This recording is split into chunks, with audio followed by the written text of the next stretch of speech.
Nous sommes ravis de vous accueillir ce soir pour cette 13e édition du Festival Terre d'ailleurs, qui a pour thématique les expéditions scientifiques autour du monde et qui a lieu du mercredi 24 novembre au dimanche 28 novembre 2021.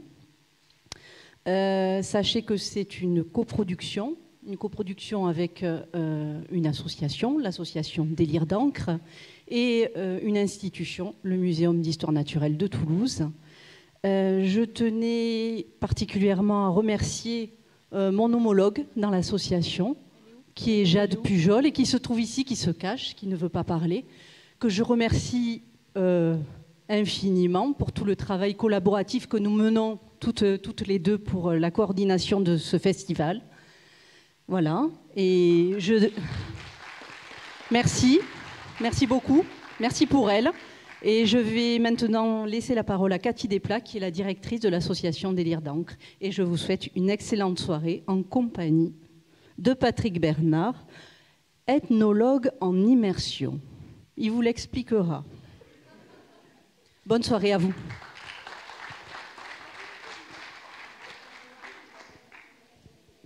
Et je rajouterai, et d'Olivier Weber, qui sera notre maître de cérémonie jusqu'à dimanche. Et Olivier Weber, que je remercie d'autant plus que je sais que depuis tout à l'heure qu'il devait être dans les Annapurna à la place d'être ici. Et je suis touchée, Olivier. Alors, juste une petite précision pour les personnes qui sont en ligne. Comme je dis chaque soir, bien installées sur leur canapé. Donc, vous pouvez poser des questions sur le chat en vous inscrivant. Pour vous inscrire, il suffit de rentrer une adresse mail que nous ne garderons pas, on vous le promet. Vous posez la question et elle sera retranscrite par la régie qui la posera et Olivier la reposera au public. Voilà. Donc ce soir, et vous pouvez nous suivre sur les réseaux sociaux, Facebook, Instagram et Twitter. Olivier, tout le monde le connaît, notre maître de... Vous ne connaissez pas Olivier Weber. Alors Olivier, tu présenteras Patrick et moi je vais te présenter. Donc Olivier est un écrivain, grand reporter de guerre. Tu as couvert l'Afghanistan, Tiananmen, beaucoup, la Syrie et d'autres. Tu as écrit plus de 35 livres. Tu as eu des prix prestigieux, tels que le prix Albert Londres ou Kessel. Voilà, j'avais oublié. Donc voilà. Et donc je laisse la place à Olivier qui va vous présenter notre ami Patrick. Et puis à tout à l'heure.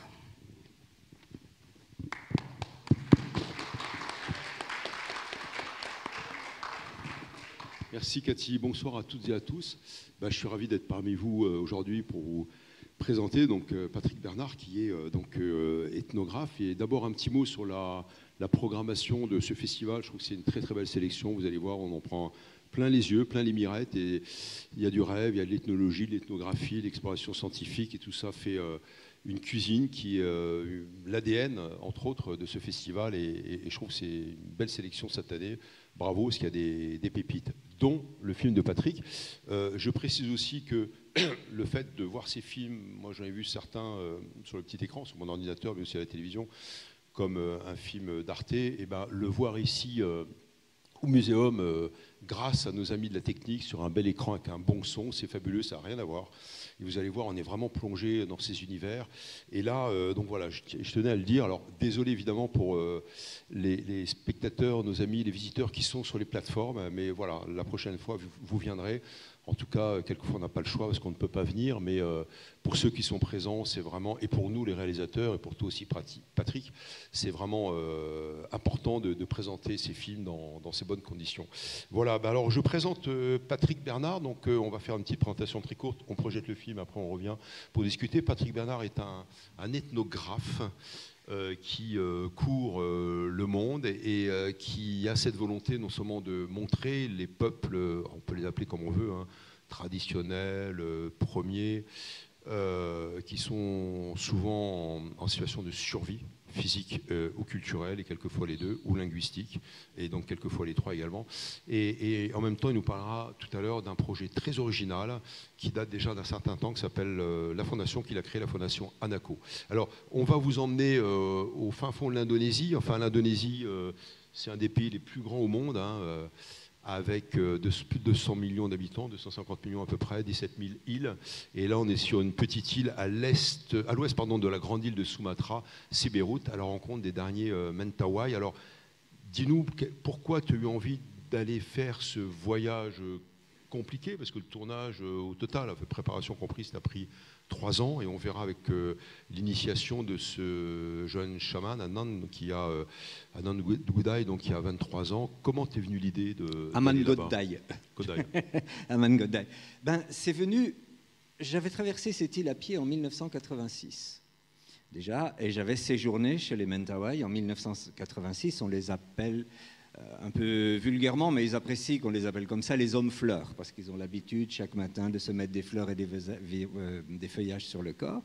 Et à cette époque, en 1986, l'Indonésie étant un État théiste, des expéditions militaires étaient menées dans la jungle, et j'ai croisé comme ça des bataillons de soldats indonésiens qui allaient mettre le feu aux habitations des Mentawai, qui rassemblaient tous les enfants, qui enlevaient les enfants, et qui les emmenaient dans des villes de la côte où on leur donnait le choix entre l'école coranique ou le pensionnat chrétien. Parce que l'Indonésie est un État théiste, et si vous n'êtes pas chrétien ou musulman, avec une petite dérogation pour les hindouistes, parce qu'à Bali attire beaucoup de touristes, mais c'est juste une tolérance, eh bien vous êtes hors la loi et vous pouvez être menacé de prison. Donc on a converti à tour de bras, vous allez voir, Aman Gudai a été converti à l'islam, son frère a été converti au christianisme, et pour arriver au film que vous allez découvrir, donc le nouveau chaman de la forêt des esprits, ça rentre dans le travail de notre fondation, puisque nous avons créé la fondation suite à la demande de plusieurs communautés... Fondation Anaco. La fondation Anaco, la demande de plusieurs communautés autochtones. Ça a commencé chez les Yawalapiti, avec un Toulousain qui s'appelle Serge Guiraud, que vous connaissez peut-être. Et les Yawalapiti, à l'époque, nous ont demandé de venir former des jeunes, si on le pouvait, de leur fournir du matériel audiovisuel, de former des jeunes aux outils audiovisuels. Alors nous, on était un peu surpris de cette demande. Et en fait, cette demande, elle correspond vraiment à un besoin. Non seulement les jeunes s'intéressent au langage audiovisuel parce que ce sont des sociétés de tradition orale, et ce sont des peuples où tous les savoirs, les connaissances, la médecine par les plantes, la spiritualité, tout se transmet de la bouche des anciens aux oreilles des plus jeunes. Et les chefs sont en train de voir les jeunes partir, se laisser embarquer dans la société consumériste aujourd'hui à travers les réseaux sociaux et tout ce qui s'ensuit. Et donc ils veulent demander à leurs jeunes, c'est aussi une façon de leur permettre de retrouver la fierté de leur propre culture, d'enregistrer la parole des anciens avant qu'il ne soit trop tard, et de filmer les rituels avant qu'ils ne se dégradent de trop, qu'ils ne disparaissent, ou qu'ils ne deviennent un vulgaire folklore que l'on sert en pâture au tourisme de masse, aux touristes en voyage organisé. Quand une culture devient du folklore, c'est qu'elle est morte. C'est vraiment le début de la fin. Et donc, les Yawalapiti en Amazonie ont fait un travail extraordinaire, tellement beau d'ailleurs que France Télévisions a acheté leur travail, donc ça a été formidable. Toutes les tribus du Haut-Xingu, dans le Mato Grosso, se sont appropriées ce projet, ont commencé à faire des projets audiovisuels. Ils ont même créé un festival au milieu de leur zone tribale.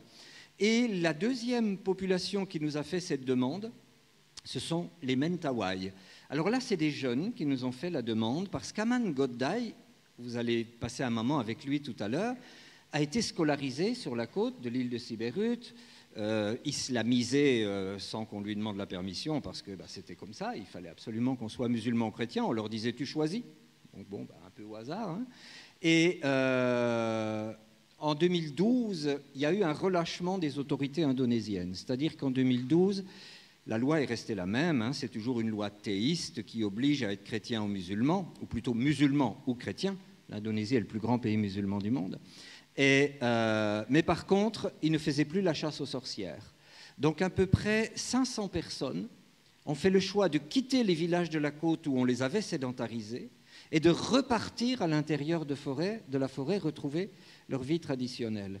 Et il se trouve qu'Aman Gudai, son papa est un chaman réputé dans toute l'île de Siberut. Et il s'est révélé qu'il avait toutes les prédispositions pour devenir lui aussi chaman. Donc, il est entré dans un processus initiatique de 2 ans pour devenir chaman. Et il nous a demandé de permettre d'immortaliser ça parce que ça sera probablement le dernier chaman. Donc, c'est 4 jeunes qui étaient à l'école avec lui sur la côte que nous avons formés, une fille et 3 garçons, et qui pendant presque 3 ans ont tourné les images du film. Et ensuite, nous, on est allés finir le film avec eux, leur donner un petit coup de main pour faire la finition. Alors, pour que ça soit bien clair, donc 80% des images ont été tournées par eux, et il y a 2 films qui existent. Un film de 3 heures, c'est leur film à eux, qui est vraiment une partie de leur mémoire, c'est leur livre d'histoire qu'ils constituent eux-mêmes. Et le film que tu as remonté en 52 Le film que minutes. nous avons remonté pour une chaîne de télévision qui s'appelle France 5 en 52 minutes, mais avec leur regard. Ouais. C'est-à-dire qu'il y a tout un tas de rituels qu'on n'a pas le droit de vous montrer et qu'on a dû enlever du film, et d'autres rituels que les non-initiés que nous sommes tous ici sommes autorisés. Et le 3 heures restera confidentiel. On verra donc l'initiation de notre ami donc Aman Godaï, pardon, j'ai mal prononcé le nom tout à l'heure, qui avait 23 ans au moment du tournage. Mais surtout, ce qui est intéressant, tu nous en parleras plus longtemps tout à l'heure, c'est ce que tu viens de raconter, c'est-à-dire comment on vient vous chercher à la Fondation pour préserver cette mémoire, on va dire, cette mémoire des cultures et des rites, des initiations, en particulier pour le chamanisme d'île de Sibérut, mais aussi, là en l'occurrence, le film, vous allez voir, avec Aman, qui n'était pas tout à fait prédisposé, parce qu'il était parti à la ville, donc islamisé, pas dire de force, mais on en parlait tout à l'heure avec Patrick, pratiquement, parce que la pression sociale est telle. Tu disais aussi qu'il y a eu la pression aussi des missionnaires auparavant, catholiques ou protestants, c'est ce qu'on voit aussi en Papouasie-Nouvelle-Guinée. Et puis voilà, donc vous allez voir un film très très beau. Je vous propose qu'on projette le film maintenant. Et puis préparez vos questions, hein, n'hésitez pas, Patrick est là, en chair et en os, et il représente aussi Aman, mais surtout le procédé qui est pour moi original, c'est rare de voir ça, c'est-à-dire on n'a pas ce qu'on appelle en ethnographie ou en ethnologie le regard ethno-centré, parce que là du coup ce sont eux qui filment, même si c'est bien sûr sous la coupe d'un professionnel du film comme Patrick. Bravo, bravo et merci pour eux, merci à toi, parce que tu fais vraiment une œuvre mémorielle d'ethnographe, de documentariste. Et puis tu vas nous parler aussi de ta fondation Anaco. Alors à nouveau, hein, donc n'hésitez pas, le micro va circuler, à lever la main, on vous passera le micro pour les questions. On va commencer un petit dialogue avec Patrick, avec grand plaisir, et puis avec les esprits. Et puis bien sûr, nos amis, vous les spectateurs, les visiteurs sur les plateformes, n'hésitez pas. On me transmet donc depuis la régie directement les questions. Alors moi j'ai plein de questions à te poser et n'hésitez pas vous non plus. Donc ce partage entre le film fait par Ken et toi, quelle est la proportion? Donc il y a eu 3 ans au total sur la durée du film, 1 an vraiment de tournage. Évidemment Ken ne sait pas comment monter. Alors moi j'ai appris aussi au fur et à mesure ce qu'on appelle le montage d'un film. C'est enfin je crois qu'on en est incapable, on a des monteuses derrière nous, c'est l'harmonie, c'est la syntaxe en fait du film. Vous avez des retours en arrière, des images, des sons, etc. Comment vous êtes partagé le travail tous les deux alors? Alors il y a eu 2 montages. Il y a eu le montage pour les Occidentaux, pour nous, un peu téléguidé par France Télévisions, parce que j'aime beaucoup nos médias, mais j'aime à dire que dans les dictatures on censure et dans les démocraties on formate. Donc il y avait quand même un petit peu du guidage de France Télévisions pour ce film-là. Et il y a l'autre montage qui a été téléguidé par les Mentawai eux-mêmes. Eux, ils ont mis ce qu'ils ressentaient, ce qui était important pour les esprits, ce qui était important pour les générations, ce qui était important pour les esprits de la forêt, pour les esprits des animaux. Et ça, c'est 2 montages complètement différents. Alors, les Yawalapiti en Amazonie avaient appris à monter. Ken, on mettait le groupe électrogène 3 heures par jour, et pendant 3 heures par jour, ils apprenaient à monter. En moins d'1 mois, ils étaient capables de boucler un sujet extrêmement bien fait. Les Mentawai ont eu un petit peu plus de mal à monter, par contre, ils ont appris à tourner de façon merveilleuse. Au moins 70, pour ne pas dire 80% des images ont été tournées par les Mentawai, par l'équipe. Anaco Mentawai, on les a appelés. Et vous avez remarqué, ils n'avaient pas de trépied, ils n'avaient pas de drone, Mais ils ont quand même fait des images aériennes parce qu'ils sont montés tout en haut des palmiers. Ah, moi, je ne pouvais pas faire. Et vous avez vu toutes ces images de rosée sur les feuillages, de petits insectes. Tout ça, c'est eux qui sont allés chercher. Toutes ces petites choses-là qui sont extrêmement importantes. C'est drôle ce que tu dis, parce que je me suis posé la question avec la rosée. Je me suis dit, là, c'est forcément déjà un peu de narration, c'est-à-dire la narration, le commentaire qu'on préécrit ou ce qu'on veut mettre dans le film. Évidemment, avec les rushs, on a une pensée différente. Et là, non, ça vient vraiment du là, c'est terrain, vraiment quoi. leurs images. Eux, ils avaient vraiment besoin d'habiller l'histoire de Mentawai, l'histoire vraie de Mentawai, filmée sur le vif, de la nature. Parce que ce sont des enfants de la nature. La grande différence entre les peuples premiers et nous, et notamment les chasseurs-cueilleurs, ou ceux qui ont gardé encore dans leur culture une grande part de chasseurs-cueilleurs, c'est qu'ils considèrent qu'ils appartiennent à la nature, alors que nous considérons que la nature nous appartient. C'est ce qui fait la grande différence. Et je voulais quand même vous donner une petite clé de compréhension de certaines choses. Vous avez entendu dans le film, on a tenu à mettre ce qu'il disait, on ne dit jamais chaman.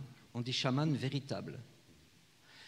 Toutes les tribus que j'ai rencontrées dans le monde entier, j'en ai rencontré pas mal en 50 ans, elles portent tout un nom, que ce soit en Amérique du Sud, en Océanie, en Asie, en Afrique, en Sibérie. Vous traduisez tous ces noms-là en français, ça veut toujours dire la même chose. Ça veut dire homme véritable. Alors, je vais quand même vous donner une petite anecdote. Il y a 3 ans, j'étais en Australie chez les aborigènes. Et bon, comme je suis plutôt jeune, je commence à avoir de vieux amis dans les communautés autochtones parce que j'aime revenir très régulièrement dans les communautés dans lesquelles j'ai vécu. Et chez les aborigènes, dans le Centre Rouge, j'ai un ami qui s'appelle William. Et moi, cette question d'homme véritable m'a toujours un peu titillé. Pourquoi en Sibérie, Satan, ça veut dire les hommes véritables? Pourquoi les Yawalapiti, ça veut dire les hommes véritables? Ça me posait une question. Et j'ai demandé à mon ami William, c'est un vieil aborigène qui a à peu près mon âge, je lui dis, William, est-ce que pour vous, les aborigènes, nous, les occidentaux, les hommes blancs, parce qu'ils ont tendance à nous appeler hommes blancs, est-ce que nous sommes des hommes véritables? Il y a eu un long silence. Et William m'a dit, avec sa petite voix chevrotante, il m'a dit, oh, Patrick, nous sommes des amis depuis si longtemps, je ne voudrais pas te blesser. Et comme tu me poses une question, je suis obligé de te répondre et je vais être obligé de te blesser. Pour nous, les hommes véritables, vous, les Occidentaux, vous êtes des hommes vraiment très primitifs, très arriérés. Mais rassure-toi, Patrick, un jour, vous finirez par évoluer et vous deviendrez comme nous des hommes véritables. Ça fait drôle, hein? Parce que d'habitude, même les passionnés comme nous, Olivier, comme moi, on a quand même toujours un peu, du haut de notre regard condescendant sur les peuples que nous sommes allés coloniser, tendance à dire « Ah ben, c'est des hommes primitifs ».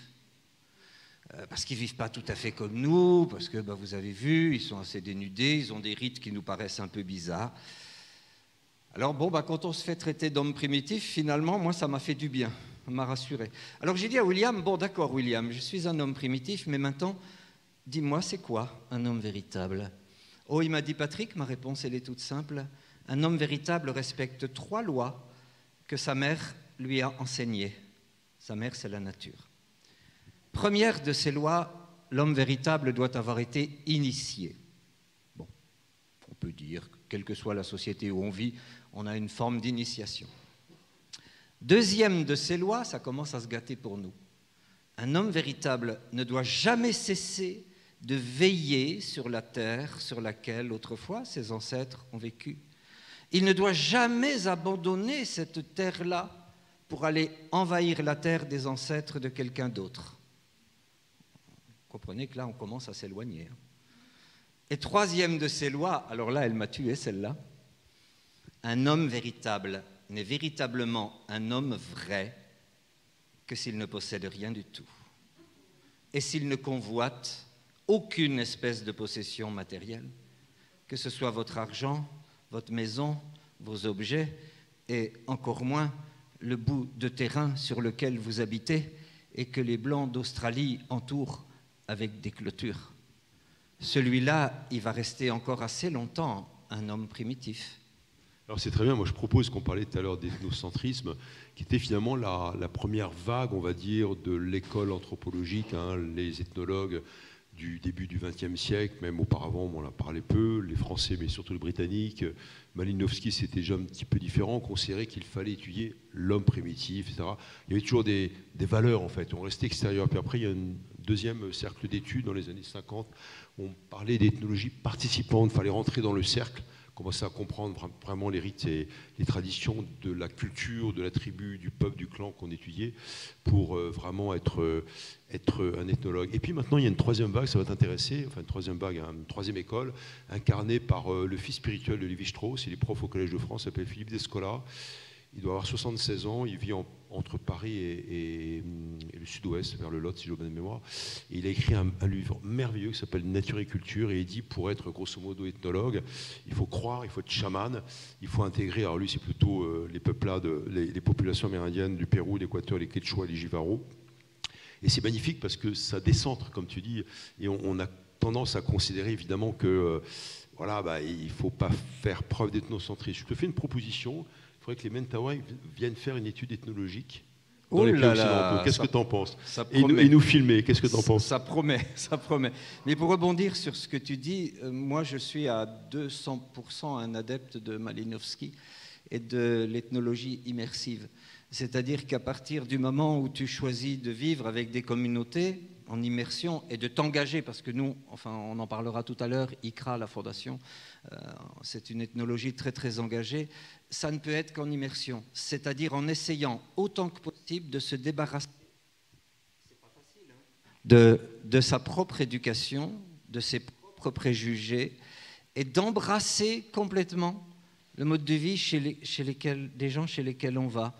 Donc je reconnais que je suis très animiste dans ma façon de vivre, et c'est ce qui fait que pendant 50 ans, j'ai toujours été parfaitement intégré dans les rituels animistes, et j'étais même participant.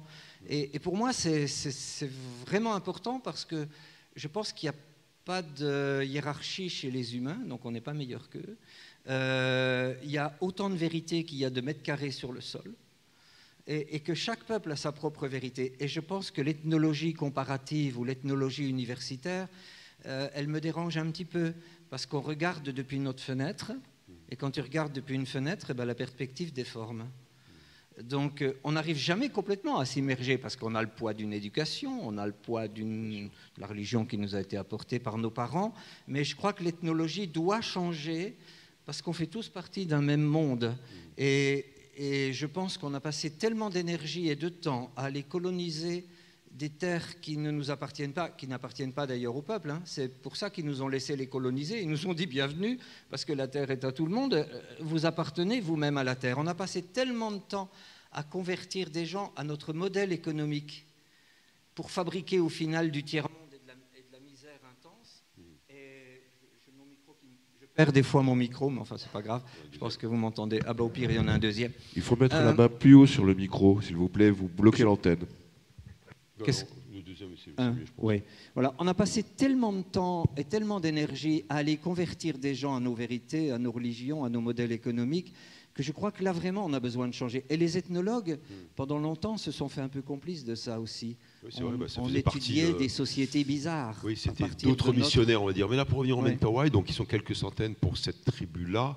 Tu disais toi-même dans le film, dans le commentaire, que dans les années 80-90, l'Indonésie, enfin, c'est pas simplement une question de colonisation, c'est une question aussi d'armée, comme ils l'ont fait dans pas mal d'îles, Flores et puis bien sûr Timor, qui est devenue indépendante. Donc les Mentawai ont été réprimés, les cases brûlées, etc. Bon, là ils reviennent, mais quant à la survie, comment dirais-je, de cette peuplade dans leur espace, tu penses que comment dirais-je, cette autre forme de colonisation, entre guillemets, qui est la modernisation de l'Indonésie, qui est quand même une société qui se modernise énormément. Il y a des disparités incroyables au niveau du PNB par habitant, mais il y a quand même une classe extrêmement riche. Sumatra est à côté de Siberut. Siberut, c'est quand même très convoité. Est-ce que tu penses qu'il y a un avenir économique, entre guillemets, pour les parcelles de terre des Mentawai? Non. Il y a 60 000 habitants sur l'île de Mentawai et il y a 500 personnes qui sont parties en forêt. Faites déjà la proportion, il n'y en a pas beaucoup. Et aujourd'hui, il y a plusieurs atteintes qui leur arrivent, outre la pression de la religion, parce qu'il y a le problème de l'école. Ils ont été à l'école maintenant, puisqu'ils ont été sédentarisés de force, scolarisés. Ils veulent quand même que leurs enfants aillent à l'école, mais ils ne veulent pas qu'ils reviennent islamisés ou christianisés. Donc ils nous ont demandé, alors je m'occupe d'une autre association depuis beaucoup plus longtemps que la Fondation, qui s'appelle ICRA International, Ah ouais, on va en parler. qui travaille un petit peu avec les mêmes méthodes qu'Amnesty, qui existent depuis 1988, et ils ont demandé à ICRA de les aider à établir des écoles en pleine forêt et que de jeunes étudiants Mentawai puissent aller passer des périodes de 1 semaine, 15 jours, tous les mois ou tous les 2 mois, pour enseigner aux enfants sans un enseignement déshabillé de la religion chrétienne ou musulmane, par exemple. Et donc, les chamans eux-mêmes vont faire des cours dans ces écoles. Donc, on a monté quelques écoles avec un système de parrainage collectif. Ça fonctionne, mais il y a des atteintes énormes aujourd'hui. Il y a des entreprises chinoises qui veulent déforester l'île de Sibérut. Il y a un tourisme de masse le tourisme s'infiltre partout maintenant. Et le problème des Occidentaux que nous sommes, on n'est plus capable de voyager comme des voyageurs. On a besoin de faire appel à un tour opérateur, de se déplacer en groupe. Donc vous imaginez 15 ou 20 bidochons qui arrivent chez les Mentawai, là, ça ne va pas. C'est ce qu'on fait en Mongolie, c'est ce qu'on fait partout. Et il y a des tribus qui ne sont vraiment pas prêtes à accepter ce genre de tourisme. Une rencontre avec des peuples comme eux, c'est vraiment une rencontre qui se mérite. On n'est pas alpiniste quand on monte au sommet d'une montagne dans un téléphérique. On n'est pas un voyageur quand on commande un voyage chez Kuoni, chez Asia, chez je ne sais qui, pour aller découvrir les dernières tribus qui sont en train de disparaître, et il est urgent qu'on aille les découvrir. Mais ce n'est pas des objets touristiques. Donc il y a tout ça qui les entoure. Et si Aman Gondai représente un grand espoir parce que c'est un tout jeune qui a décidé de devenir chaman, c'est devenu extrêmement rare aujourd'hui. Malheureusement, j'ai bien peur qu'on n'aille pas beaucoup plus loin qu'1 ou 2 générations dans la vie traditionnelle, parce que les tronçonneuses ne sont pas loin, parce que les imams et les évangélistes ne sont pas loin, parce que les touristes sont de plus en plus pressants. Et ce n'est pas toujours un tourisme, des fois. Moi, j'ai vu, pas chez eux, parce qu'ils sont assez isolés, mais il y a des communautés qui sont assez proches de la côte. J'ai vu des groupes de 20 ou 30 touristes canadiens, européens ou chinois qui débarquaient derrière des guides et qui débarquaient dans une houma. Et qu'est-ce qu'on fait dans un peuple qui est hautement animiste comme les Mentawai? On leur dit, quand on est touriste, « Ah, mais faites-nous donc un rite animiste !» Vous croyez qu'un rite animiste, ça se fait sur demande comme ça? Donc souvent, ils vont faire le rituel parce qu'il y a la pression, il y a l'argent, il y a les cadeaux. Et puis après, ils vont passer 15 jours à faire des rituels pour demander pardon aux esprits parce qu'ils ont fait quelque chose qu'il ne fallait pas faire. Et ça, les gens ne se rendent pas compte. L'emprise de la spiritualité chez les Mentawai, elle est extrêmement forte. Nous, on a dormi chez eux 2 mois dans la Houma. Il ne s'est pas passé une nuit sans qu'il y ait un rituel. Et un rituel, c'est au moins 2-3 heures. Donc, autant vous dire qu'on n'a pas beaucoup dormi. Alors, ce qui est incroyable, on en a déjà parlé ici lors des éditions précédentes du Festival Terre d'ailleurs, c'est ces personnes qui incarnent le monde non humain, c'est-à-dire le vivant qui est non humain. Et je me rappelle un de nos amis lors de la projection d'un film, je pense que c'était il y a 2 ans, amazonien qui a quitté le Brésil, qui est le membre de l'une des 400 tribus amérindiennes, et il dit, mais moi je ne suis pas simplement moi en tant qu'être humain, je suis le fleuve à côté, je suis l'arbre qui est là, je suis le rocher qui est là. Et c'est ce respect de l'environnement qui est extrêmement fort.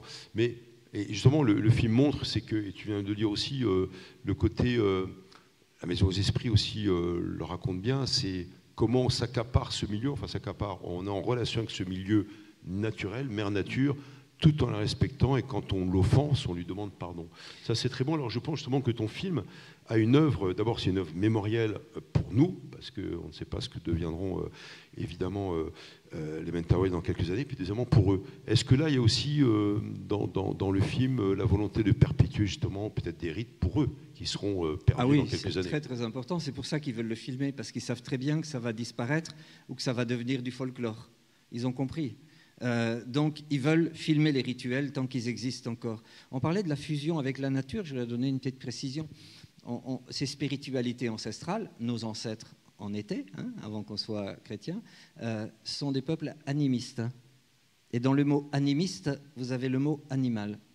C'est-à-dire que pour les peuples animistes, en Amazonie comme chez les Mentawai, nos ancêtres, nos lointains ancêtres sont des animaux. Et au-delà des animaux, nos encore plus lointains ancêtres, ce sont des végétaux.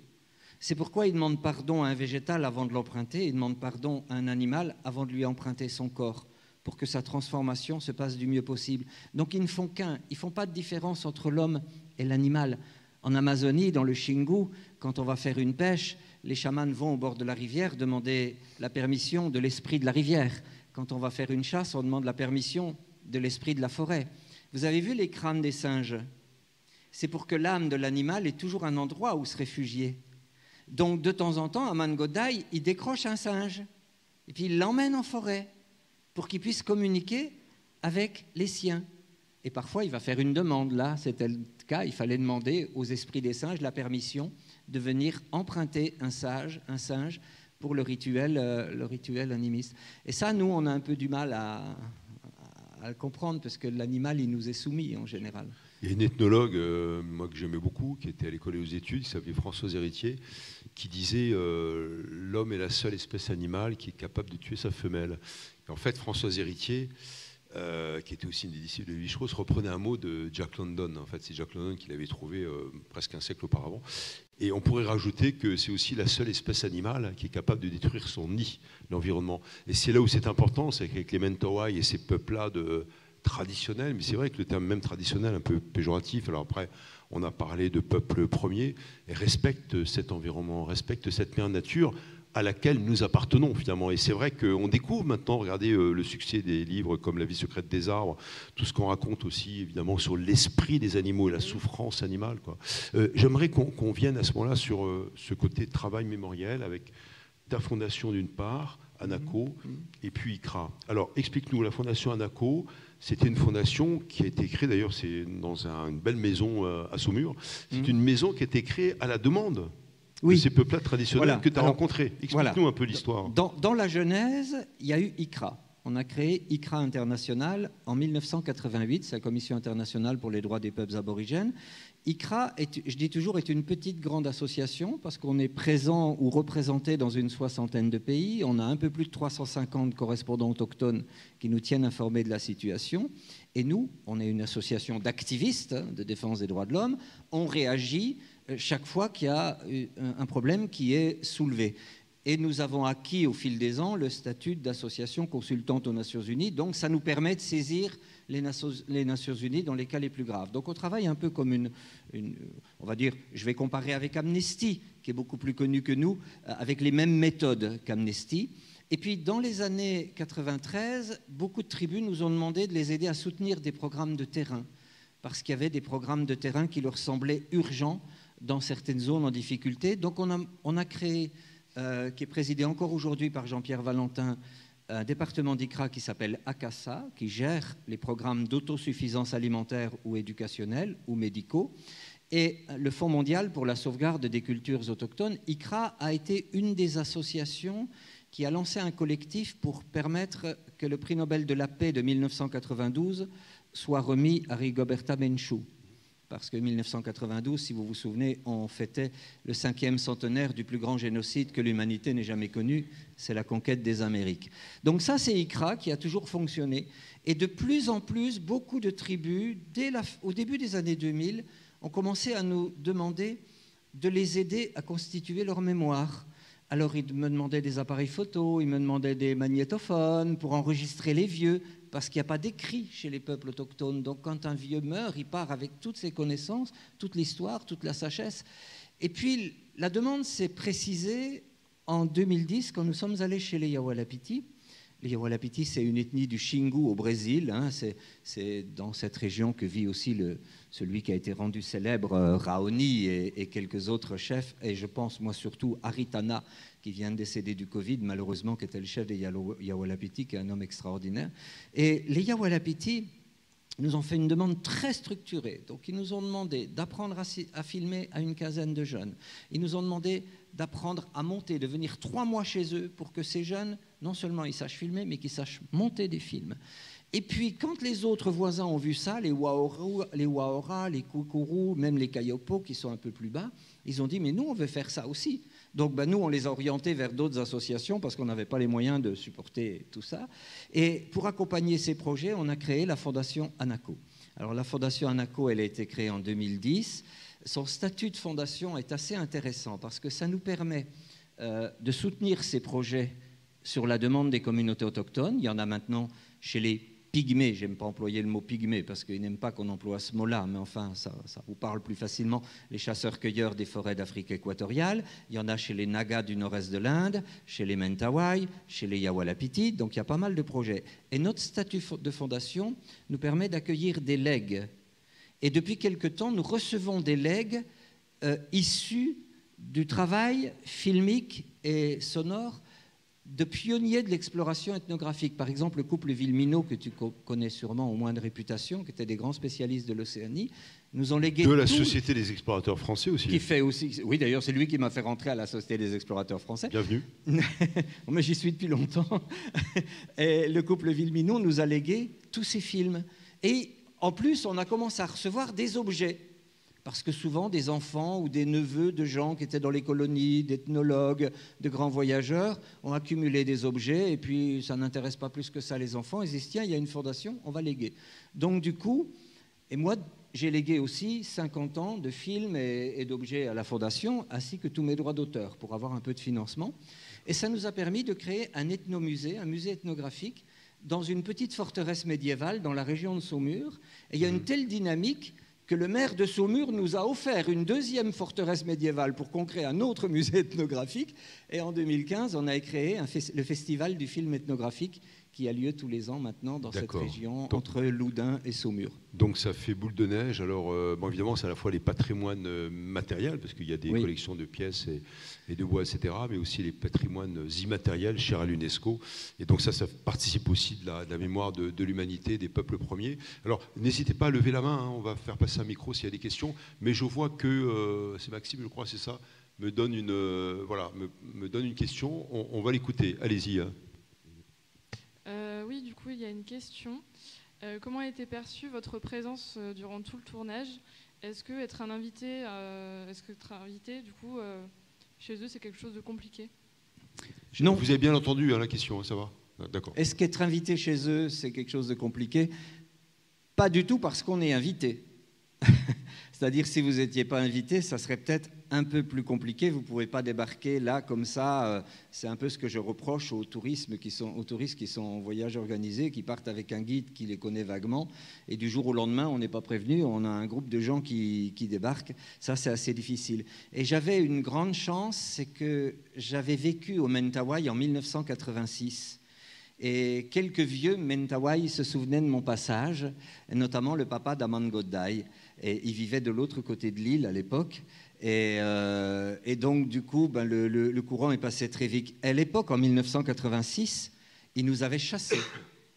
J'étais venu avec un ami qui s'appelle Pierre Batigne, qui vit dans votre région. Et on avait traversé l'île à pied. Donc, il n'y avait pas de moyens de communication. On n'avait prévenu personne. Puis on est arrivé, puis on a campé à quelques kilomètres de la Houma. Et petit à petit, les gens sont venus nous chercher. Et ils nous ont dit, parce qu'ils s'étaient mis de l'autre côté de l'île, nous, les Indonésiens, les Blancs, on ne les veut pas. Quand vous passez quelque part, vous ne faites que du mal. Donc, on est des gens accueillants, donc vous allez passer la soirée avec nous, on va chanter, on va danser. Vous pourrez même enregistrer nos chants si vous voulez. Vous allez dormir avec nous. Mais demain matin, vous repartez chez les vôtres de l'autre côté de l'île. Et la soirée s'est passée, on a chanté, on a fait la fête. Et Pierre, mon équipier, a relevé sa manche. Et il se trouve que Pierre était un ancien maître chien. Il adore les chiens. Il a un chien loup qu'il aimait beaucoup, qui était tatoué en couleur sur son bras. Il avait tatoué son chien sur son bras, en couleur. Les Mentawai, quand ils ont vu ce tatouage, ils nous ont dit, mais alors, vous aussi, vous êtes hors la loi? Parce que le tatouage était interdit aussi aux Mentawai. J'ai dit oui, on a essayé de vous l'expliquer, on n'est pas du tout d'accord avec les Indonésiens, bien au contraire, nous on a envie de mieux vous connaître, de partager votre vie, et puis si on peut faire quelque chose en parlant un peu de vous à notre peuple, on le fera volontiers. Et on est resté 6 mois. Donc ça c'est su. Ça, c'est su, et même quand je suis revenu presque... Les Mentawai ont été accueillants, finalement. Ah, ils sont extrêmement accueillants. Et notre histoire, en fait, vous savez, c'est un petit milieu, hein, elle a tourné, et le papa d'Aman Godai, Aman Leolao, que vous avez vu là, le vieux chaman, il m'a dit, ah mais oui, c'est vous, vous étiez chez Teoja Golagai.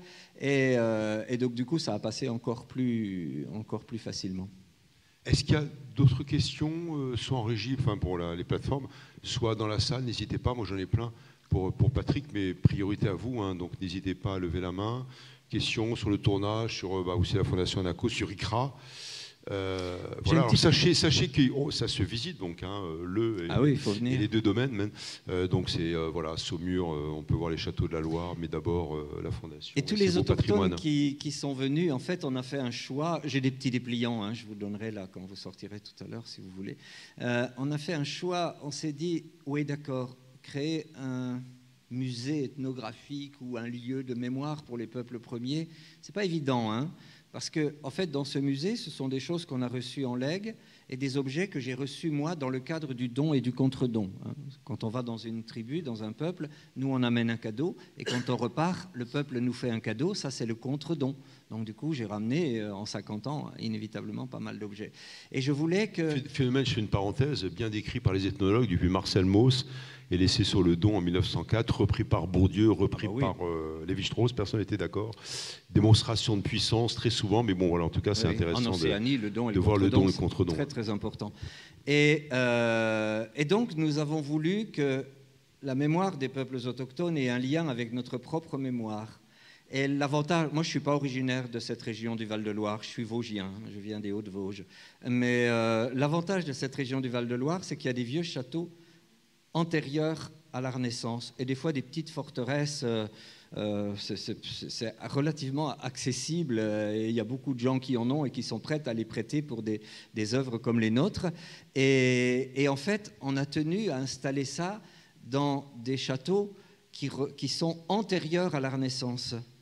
Parce que le luxe, le côté ostentatoire de nos châteaux Renaissance a été financé par le pillage des pays que nous sommes allés coloniser. Alors que quand on est antérieur à la Renaissance, on est un peu plus en phase. C'est un peu plus et c'est vrai que les gens qui visitent se sentent en phase avec l'histoire du lieu, parce que c'est des lieux chargés d'histoire, et ces objets qui sont chargés, parce que chez les peuples autochtones, un objet, ce n'est pas un élément de décoration ou de loisir, c'est toujours chargé spirituellement. Ouais. On a une question au 3e rang. Oui, voilà. madame. On va vous entendre. Hein.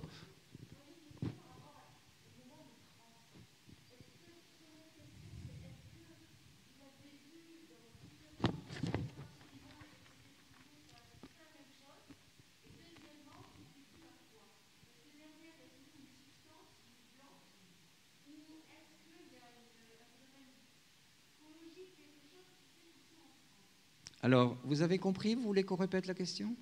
Ça va? Il faut répéter. Répétez la question. Alors, madame me demande, au niveau des phénomènes de transe, est-ce que vous avez constaté le même type de transe dans tous les endroits du monde où vous êtes allés? Et deuxième partie de la question, est-ce que les transes sont suscitées par un état psychologique ou par la prise de substances? Donc, c'est quand même assez différent d'une région à l'autre. Moi-même, j'ai été sujet de transe assez régulièrement dans des rituels chamaniques, parce que vous êtes emporté, et quand vous êtes un ethnologue immersif, eh bien, il se peut que les esprits viennent aussi vous titiller. Donc, on peut avoir des histoires... j'ai été assez troublé à certains moments. Alors, il y a des trans, par exemple en Amérique du Sud, en Amazonie, les Yanomami, même les Yawalapiti dont je vous parlais.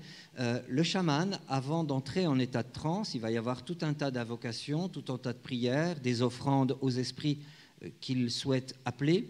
Et il va fumer, ou les Yanomami, vous savez, à travers une pipe, vont s'envoyer un tabac très fort, ou ils vont prendre de l'ayahuasca, ou des choses comme ça. Mais ça, c'est très sud-américain. Vous allez en Mongolie, on ne prend absolument rien. La transe arrive avec le frappement du tambour, avec un crescendo. Chez les Mentawai, on ne prend absolument rien. Ils aiment fumer, mais c'est que du tabac. Donc on ne prend rien pour arriver à la transe. Le moment de la transe, il arrive à un moment opportun qui correspond, alors nous pour des occidentaux très cartésiens, c'est difficile de vous raconter ça, qui correspond à un moment où un esprit a besoin de s'exprimer et à un moment où un être humain est en capacité de libérer son corps, c'est-à-dire de faire sortir son esprit de son corps pour accueillir un esprit d'un ancêtre, d'un défunt. Ça peut être un esprit d'un vivant aussi, ou un esprit d'un animal, ou d'une rivière, ou de la nature. Et il y a d'autres trans encore. J'ai fait un film qui s'appelle Le bal des esprits, que j'ai filmé en Thaïlande. Donc on n'est pas vraiment dans des tribus, on est dans des villages du nord de la Thaïlande. Et vous avez des gens qui sont choisis pour être possédés. Donc sont souvent dans la lignée familiale, ils sont choisis par des ancêtres défunts. Et ils essaient de ritualiser ça parce que ça peut être délicat. Et en général, par contre, il y a un point commun, c'est qu'on est chaman souvent, très très souvent, à l'issue d'une grave maladie qui peut souvent mettre votre vie en danger, souvent dans l'enfance ou dans la préadolescence. Et c'est à ce moment-là que se révèle une capacité à entrer en connexion avec les esprits.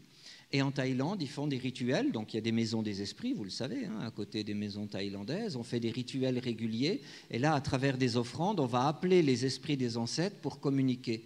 Mais en Thaïlande, c'est un peu différent, ce sont en général ceux qui entrent en possession, les esprits, ce sont des gens qui sont mal morts, c'est-à-dire qui sont morts accidentellement, de façon extrêmement violente, qui n'ont pas eu le temps de finir quelque chose. Et donc à ce moment-là, ils vont choisir des personnes, ça va être souvent des femmes, des gens à la sexualité ambiguë, donc des homosexuels, ou des jeunes enfants ou des adolescents, rarement un homme très solide, rarement. Et ils vont choisir ces personnes-là pour s'exprimer. Donc là, c'est pas vraiment du chamanisme, on est encore dans une autre forme. Mais c'est quelque chose, alors pour moi, c'est quelque chose de très très sérieux et je ne prends pas du tout à la légère. Donc la transe, c'est pas... Enfin, il y a l'intervention, alors on va dire ça peut être psychologique, parce que nous, bien cartésiens qu'on est, on ne peut pas comprendre. Donc pour nous, c'est un état psychologique. Il y a peut-être une partie d'état psychologique, mais le monde des esprits est tellement important, tellement omniprésent dans leur vie. Ils s'en étaient même pesants. Dans d'autres peuples, non, mais chez les Mentawai, ils s'en étaient presque pesants. On ne peut rien faire. On ne peut rien faire sans demander la permission aux esprits. Vous avez compris que Bilik, quand il est tombé malade, en fait, le hasard, c'est que je l'avais filmé dans la rivière, il jouait avec sa machette. Et son papa n'était pas avec nous dans la rivière. Et il m'a posé des questions à Mangonda. Il m'a dit, mais qu'est-ce qui s'est passé dans la rivière avec les enfants? Parce que c'est l'esprit de la rivière qui n'est pas content. Alors je remontais dans ma mémoire, puis à un moment, j'ai dit, ah ben oui, j'ai vu Bilik qui jouait avec une machette dans la... Ah ben il m'a dit, voilà, il a blessé la rivière. On ne doit pas jouer avec une machette, un objet tranchant dans la rivière. Donc, il a su orienter son rituel, il a su demander à l'esprit de la rivière d'intervenir pour guérir Bilik. Le deuxième petit mot qu'il y a eu, vous avez vu Théolépone qui avait des... En fait, c'était deux... Comment on appelle ça? Des... Ah, il y a un nom. C'est plus qu'un herpès, c'est des... Ah oui, enfin voilà, bon, enfin, il a attrapé... Hein? Non, parce que moi j'en ai attrapé après aussi, donc je me suis dit j'ai dû faire des bêtises, j'en ai attrapé sur les jambes après. Il a chanté une chanson que nous vous avons traduite en sous-titre, et il se moquait des singes, parce que Théolépone c'est un rigolo, et on ne se moque pas des singes comme ça. Les singes c'est vraiment l'animal supérieur de la forêt, on ne se moque pas de lui. Et donc les singes étaient mécontents, et donc ça peut faire sourire, mais après il me l'a dit, ils n'étaient pas contents, ils m'ont cloué le bec. Mais il dit, c'est ma faute, je fais toujours des bêtises. Et vous étiez là avec vos caméras, j'ai eu envie de faire le pitre, je vous ai fait la chanson.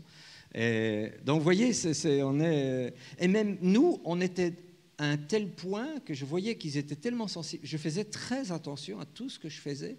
Quand je touchais un animal, quand je touchais un végétal, je me dis, il ne faut pas que tu fasses ça de travers, parce que toi, tu vas y passer aussi, tu vas être malade aussi. D'où la nécessité de préserver les arbres, évidemment tout l'environnement, parce que c'est aussi la mémoire des esprits. Hein, quand on abat un arbre chez les Mentawai, mais aussi chez les autres peuples d'Indonésie. Je pense beaucoup à la Irian Jaya. Vous avez la grande île de Papouasie-Nouvelle-Guinée divisée en deux. Il y a le PNG, donc Papouasie-Nouvelle-Guinée, qui est indépendante, avec la capitale Port Moresby. De l'autre côté, c'est Irian Jaya, sous domination indonésienne.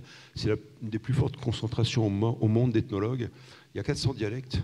Les 400 dialectes ont été traduits pour faire une Bible par les évangélistes protestants, enfin surtout donc les Australiens en particulier. Donc c'est une autre forme de colonialisme. Il y a une question en régie encore pour toi, Patrick. On vous écoute. Il nous reste 3 petites minutes. J'ai une dernière question. Comment est-ce que vous communiquiez avec ces tribus-là? Comment est-ce qu'on communiquait? C'est ça. Alors, il y a différentes solutions. J'ai appris une langue autochtone, les Wayana, puisqu'à 18 ans, j'ai été adopté dans une communauté Wayana et j'ai reçu les rites initiatiques.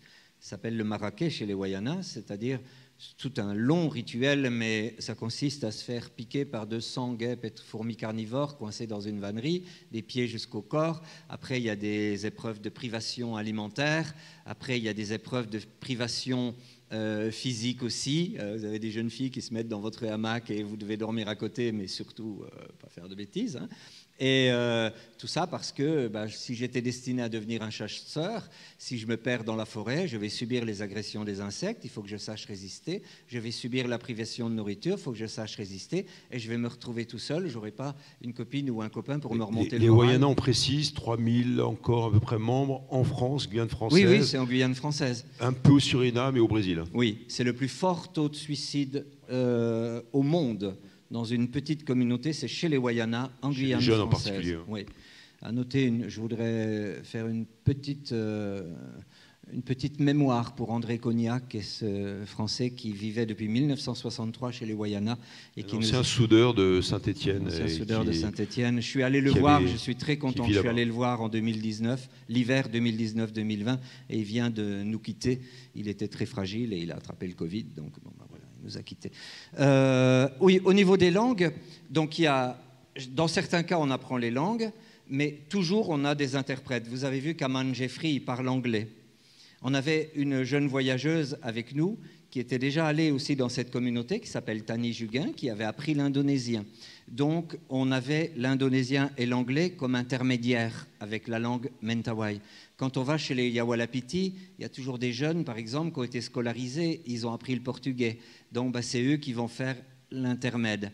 Mais on fait toujours l'effort de connaître au moins les formules de politesse, quelques petites phrases qui montrent aux gens qu'on a fait un petit effort avant de venir chez eux. Donc ça, c'est indispensable. Puis si vous faites une immersion assez longue et que vous n'êtes pas en équipe et que vous ne parlez pas entre vous, moi j'ai fait souvent des voyages en solitaire, je me suis rendu compte que j'apprenais très vite les langues.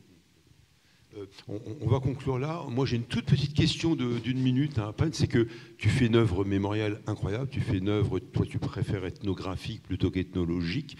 Tu es un ethnologue de terrain, on va dire non universitaire, mais tu sais, celui qui dirige encore la collection Terre humaine des ethnologues, qui l'a créée en 1955, Jean Mallory, qui vit encore, qui est dans 1922. On va célébrer ses 100 ans l'an prochain, comme quoi les glaces, ça conserve, lui aussi est une sorte de franc-tireur de l'ethnologie. Mais ma question, elle est très simple. Toi, à travers ces 40 ou 50 ans de recherche de vie avec ces peuples-là traditionnels, qu'est-ce qui te meut? Pourquoi tu continues à y aller faire connaître? Parce qu'ils font partie de moi, et je crois que je fais un peu partie d'eux, parce que j'ai commencé à 17 ans, et même avant, à 12 ans, je m'immergeais chez les gitans, chez nous. Hein, j'avais ce besoin de rencontrer des nomades, et je filais en vélo quand je voyais des gitans, et mes parents étaient obligés d'aller me récupérer dans le campement le soir, donc je crois que c'était inné. Moi, je trouve que nos différences sont notre plus belle richesse, et que le jour où on deviendra tous les copies ratées les uns des autres et surtout de ceux qui ont la puissance matérielle, de la possession et d'autres choses, je pense que l'humanité sera morte. Donc c'est un combat aussi un petit peu pour l'humanité. C'est un combat militant, je voulais l'ajouter tout à l'heure. ICRA est une association militante de défense des droits de l'homme qui n'a jamais été aussi active que maintenant. Et la Fondation est une œuvre mémorielle. Les deux vont ensemble. Parce qu'il faut être conscient. On sait très bien qu'ils ne vont pas pouvoir rester comme ça encore très très longtemps. Donc l'œuvre de mémoire, elle est essentielle. Et c'est très important que la mémoire, ce ne soit pas nous qui la fassions à leur place.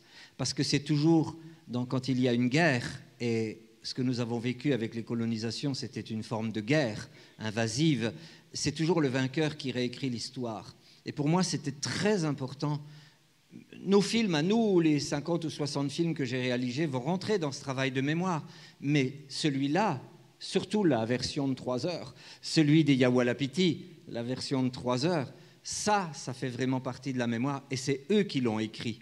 S'il n'y a pas de raison que ce soit nous qui écrivions leur mémoire à leur place et leur histoire à leur place, dans la mesure où ils en sont hautement capables et ils ont les codes que nous n'avons pas.